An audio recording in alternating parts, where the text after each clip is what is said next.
Bonjour à tous et à toutes, j'espère que vous vous portez à merveille depuis la dernière fois. Aujourd'hui, on va parler du Classico qui s'est passé il y a peu entre le Barça et le Real.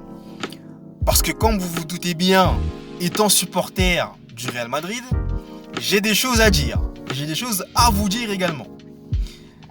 Déjà dans un premier temps, on va revenir quand même sur le manque de réalisme vraiment cruel du Real Madrid tout au long de ce match. Je vais vous dire un chiffre, retenez-le bien. 4 bons temps frappés par le Real Madrid durant tout le match. C'est-à-dire que, grosso modo, ce match-là n'était pas fait pour le Real. Le Real n'était pas fait pour marquer visiblement contre le Barça, qui de leur côté ont eu du réalisme déjà dans un premier temps, et en plus n'étaient pas aussi dominateurs qu'on pourrait le penser, et malgré tout ça, sur des individualités, notamment de Ousmane Dembélé, excusez-moi, qui a su faire la différence assez rapidement, et pour permettre au FC Barcelone de mener 1-0 sur une frappe très sec qui laisse Courtois malheureusement qui peut tout simplement rien faire. Donc à ce moment-là, il y a 1-0 pour le Barça. Déjà, ils mènent 1-0, donc ils ont la confiance. Vous vous doutez bien que le match d'avant contre Arsenal, ils ont été dominés physiquement, mais là, contre le Real, c'est toujours une autre affaire. Et encore une fois, c'est le cas. Par la suite, le Real Madrid aura une occasion de revenir au score par le biais d'un penalty, s'il vous plaît. Un penalty avait été sifflé en faveur du Real Madrid. Et celui qui s'est chargé de tirer le penalty, c'est Vinicius Junior. On va pas revenir sur le fait qu'il doit tirer ou pas les penalty, même si j'ai vraiment envie de vous dire mon avis là-dessus. Honnêtement, à l'heure actuelle, je pense que Vinicius n'est pas fait encore pour tirer les penalty. Je pense clairement qu'il y a d'autres joueurs qui sont largement meilleurs que lui dans ce domaine.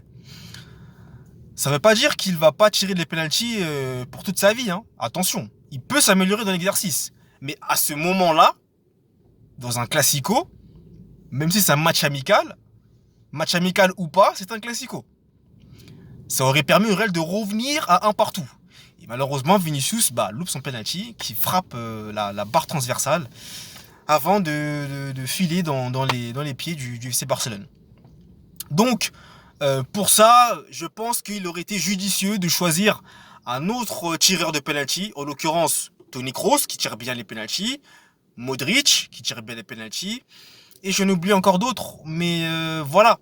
David Alaba aussi notamment qui tire bien aussi les penalty. Mais bon, c'est le choix c'est le choix qui a été fait. Mais de toute façon, on y reviendra. On y reviendra, pas dans cette vidéo, mais peut-être dans une prochaine vidéo. Mais en tout cas, pour rester dans le match, le Real loupe une opportunité de revenir au score. Dans la foulée, le Barça a des occasions aussi. Courtois a été plutôt intéressant. Il a vraiment eu notamment un arrêt là spectaculaire, heureusement. Malheureusement, dans la suite du match, ça n'a pas été très bénéfique pour le Real. Mais en même temps, le manque de réalisme aussi était du côté du Real cruellement. Et ça a été malheureusement, comme je vous le dis, de toute façon, à chacune de mes vidéos, le réalisme est très important. Et là, le Real a manqué de réalisme et ça leur a coûté très cher.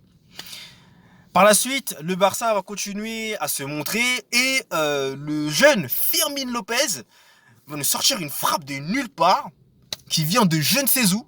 Il va foudroyer littéralement la cage de Courtois. Même moi, quand je regarde encore le but, je me dis il a vraiment massacré Courtois. Voilà, donc il a massacré Courtois, ce qui fait que le Barça fait le break et mène désormais 2-0. Et plus 1-0, mais 2-0.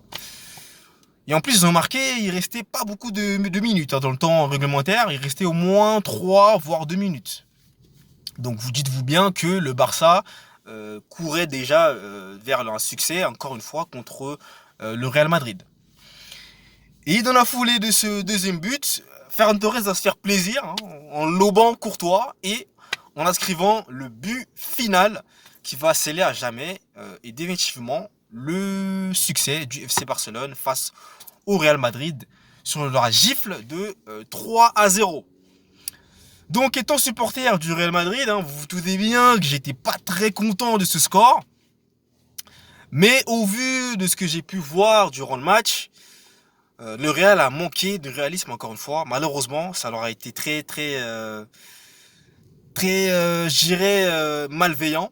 Et bah, ils en ont payé le prix. Hein. Enfin, c'est une équipe du Barça qui, elle, a su être réaliste et marquer au moment opportun, là où il fallait.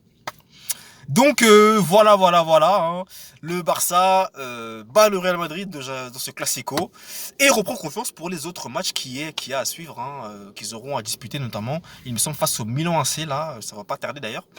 Et le Real qui de son côté devra enchaîner d'autres matchs avec, on espère, des victoires pour reprendre confiance. Voilà, c'est un match amical, certes, de préparation, mais c'est un Classico.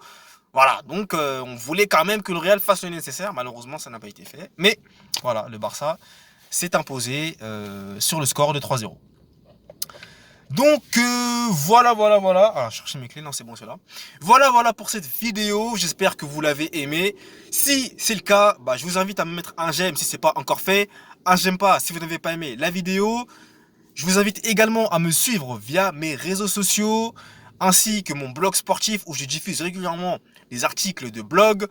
Je vous invite aussi à consulter mon nouvel e-book où je retrace le parcours légendaire et atypique de Lionel Messi. Et je suis persuadé qu'il y a des parties que vous allez adorer dans cet e-book. Donc allez-y le commander dès maintenant au prix de 4,99 €. Et moi, je vous retrouve très prochainement pour une nouvelle vidéo que j'aurai plaisir de faire avec vous. Je vous souhaite à tous et à tous une bonne soirée et je vous dis à la prochaine. Allez, ciao!